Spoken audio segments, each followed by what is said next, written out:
727 just ran into the building. When United Flight 175 struck the South Tower at 9:03, Wells Crowther was on the 104th floor. He was a 24-year-old equities trader. He was also a volunteer firefighter in his hometown of Nyack. Somehow, he found an escape route past the inferno below and made 3 round trips up and down the stairs, carrying and leading survivors to safety. Wells' body was found 6 months later. Had his life continued after September 11th?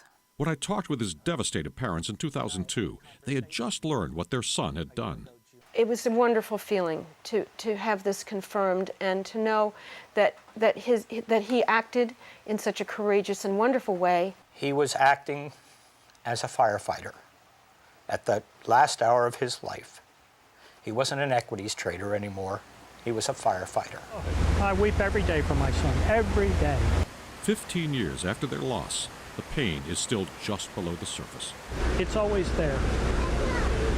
I wouldn't say it's eased, but I've learned how to live with it. The first year I had such physical pain. It was doing physical damage to my body, the emotional pain.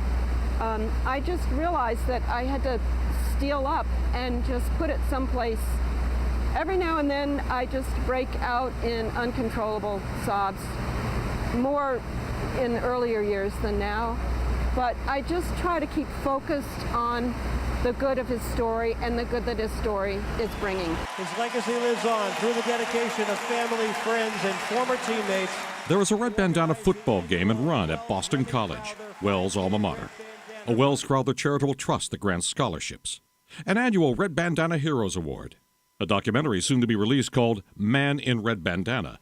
A Red Bandana book. And closest to Allison's heart, the Red Bandana Project, offering lessons to school children internationally. In your lectures that you give around the world now, you talk a lot about love and forgiveness. Yes, that's right. Have you forgiven the 9/11 hijackers? No. I'm sorry. I can't go that far. Last July, Allison and Jeff traveled to the military detention camp in Guantanamo Bay, Cuba, to witness a military tribunal hearing for captured terrorists. The Crowthers came face-to-face with 9/11 mastermind Khalid Sheikh Mohammed and 4 co-conspirators. They have confessed to their actions, and they arrogantly said that, you know, if allowed to do it again, they would.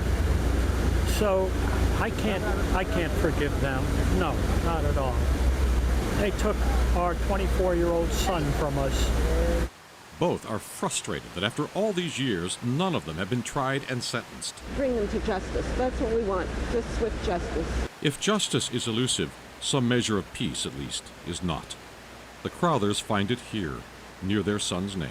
I never miss an opportunity to stop over here and say hello to my son. To me, it's a perfect representation of the spirit, and it's very soothing. 2 years ago, when the 9/11 Museum right behind us was dedicated, Wells was the centerpiece of President Obama's speech. He led those survivors down the stairs to safety and carried a woman on his shoulders down 17 flights.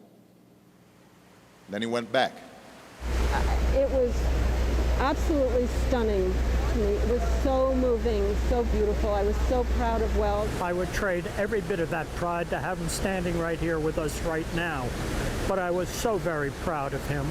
And I knew that the world was looking at him.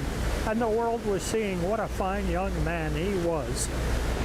The designers of the 9/11 Memorial called it reflecting absence, the water descending into the earth and vanishing. The names etched in voids instead of raised letters, symbolizing all we lost. But reflect for a moment on the names that are not there, the lives saved.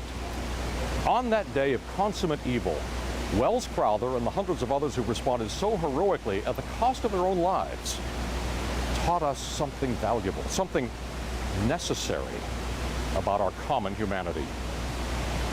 Chuck Scarborough,